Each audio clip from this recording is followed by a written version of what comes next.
Hey everybody, Steve Rodgers here from jamroommanifesto.com, and this video is a case study of a simple strategy I was testing with my band's show posters just to get people from an offline setting to visit my website. So meaning that these were posters that would go up inside the club to promote the show, but on that poster I had actually a call to action to visit my website, and I wanted to put this case study together for you. Now, I'm making this video for my friends inside of the Music Marketing Insider Circle, which is an exclusive community in which serious musicians explore and share advanced strategies for marketing music in today's online environment. Now, if you're not already a member of the Music Marketing Insider Circle and would like to learn more about that, go ahead and visit jamroommanifesto.com/MMIC right away. Okay, so here are the results of my poster test. And as a reminder, what I was testing was a very simple call to action where I instructed people to go and download 2 free tracks from my band just by visiting a certain page on my website. Now, usually I will have a website listed, or at least a place where they can access our music, usually, like an iTunes store, that sort of thing, on the posters. But this was the first time that I had ever actually instructed them to take action immediately from a poster to visit a website to download free music. Now, traditionally, this is something that's pretty difficult to do when you look at the behavior that you're hoping to invoke. And just to clarify that for you, for one, they'd actually have to see the poster, obviously. Secondly, they would have to pull out some sort of a mobile device or some sort of smartphone with internet capabilities and visit the web page, or they'd actually have to remember that web address and then do it when they got home or something like that. So while this is a direct response type of strategy, it does not have an instant effect that you'd normally expect to see when using a direct response approach online.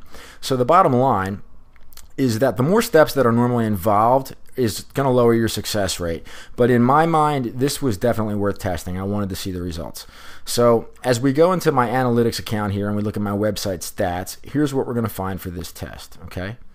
Now, I posted the flyer on July 31st, 2011, and the show was set for that following Saturday, August 6th, 2011, which was 6 days later.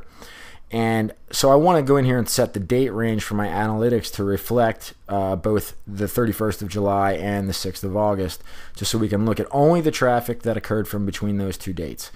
And as we can see, on August 1st, there were just 5 visitors to the site. On August 2nd, there were triple that amount with 15 visitors. August 3rd, it looks like there were 10 visitors here. August 4th, there were 14 visitors. August 5th, the night before the show, there were 11 visitors. And finally, on the day of the show, August 6th, there were only 2 visitors. So according to these numbers, that's 57 visitors in total. And if you're sitting there and you're watching this and you're thinking that 57 is not very many visitors, you're absolutely right. It's not. But you see, this was a brand new website, which is why I figured it would be great for this particular case study. So keep in mind, I sent no paid advertising to this website. There were no traffic from press releases or articles, and there were certainly no free classified ads here. The only traffic sources that I actually had sent people to the website were just from a couple of status updates on my Facebook and the actual poster itself that I'm testing here. So while we're looking at 57 total website visitors, the real number that we want to focus on here are just the people that visited from the poster only, okay? So how do we do that? Well, because this is a brand new website, the only people who had a direct link to the free music page are the people from the poster. Every other visitor that would have come to from my Facebook status updates, for instance, it would come up as they were being sent there from a referring site. Does that make sense? So what we want to look for here is exactly how many people came directly to the free music page by actually typing the URL into a browser of some sort, meaning that they did not follow a link from somewhere else on the web. Now, my analytics account highlights this type of traffic as direct traffic. So as we look a little closer at the direct traffic, we can see that there were exactly 19 visitors who plugged the URL directly into the browser to visit my site. And as I mentioned, the only people who would have had access to that URL are the people who actually read the poster. Now, if you look below here, there's a little stat called bounce rate. And you'll see it sits at 84.21%. Now, bounce rate, it means these are people that had visited and landed on the web page, and then they instantly either hit the back button or they went and typed in a new domain into the browser and actually exited my site. And 84.21% is pretty darn high for a bounce rate for people not to visit another page on my site. But the flip side to that is that 15.79% did not leave my site, and instead they signed up to receive my free music downloads. So 15.79% of 19 visitors, it means that 3 people in total actually read the poster, visited my website, and actually took me up on the free music offer. Now, it's not great by any stretch of the imagination, but it's not so bad either, especially when you consider that it's 3 more people than would have signed up had I not had that call to action on my poster. Now, if we look at the total visitors to the free music page from all of the traffic sources, Analytics says there were 64, which is different from the 57 number. I don't know how that works, but it says that there were 64, with 20 of them actually signing up for the free tracks. And the reason I know that is because if you look, they actually landed on the confirmation page that they would see after they signed up. And that leaves me with a visitor to sign up conversion rate of 31.25%. Now that's actually pretty good, considering that it's a brand new web page that has not really been tested at all yet.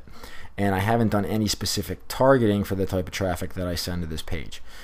But just to be scientific about this, just for you guys that are watching this that are maybe new to all this, techie part of internet marketing, I don't have enough signups or visitors to this page yet to realistically measure the conversion rate of visitors to signups. But from these numbers, just at a glance, without any changes whatsoever to the current web page, this is on pace to convert almost a third of the traffic into subscribers. So I'm pretty happy with that. Now, the next step for me here is to actually run a split test on the free music page, just to see if I can get if I make a subtle change to that page, split the traffic that's going to that page so that each new traffic visitor is going to see a different variation of the page.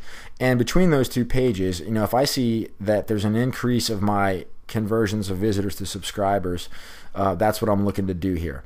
But undoubtedly, I'm really going to have to drive significantly more traffic to actually see any real results, especially if the goal here is to actually sell my music. Because even at a conservative sales rate of 1%, meaning that 1% of the people that sign up on my free music page actually buy some music, with the current numbers that we're looking at here, I still would not have made my first sale.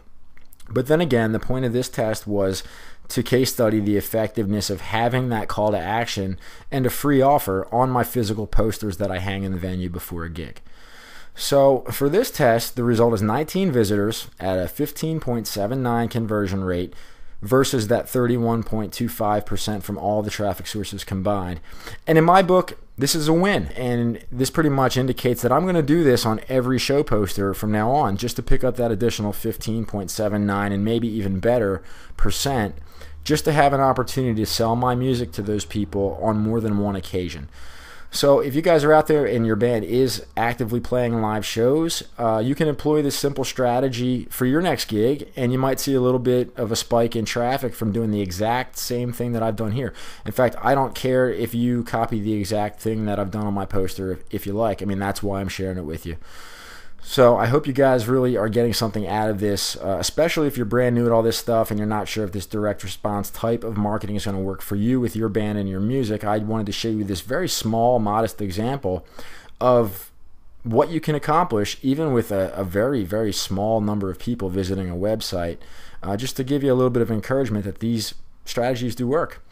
So if you're not a Music Marketing Insider Circle member and you'd like to dramatically increase your results in selling your music online, then I would encourage you and invite you to come join us. Come join us on the inside by visiting jamroommanifesto.com/MMIC.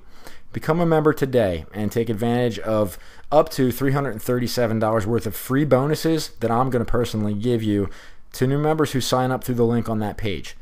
For those of you on the inside watching this, please share your thoughts on this case study. And as always, chuck your own ideas out there on how we could all possibly improve upon this offline to online strategy.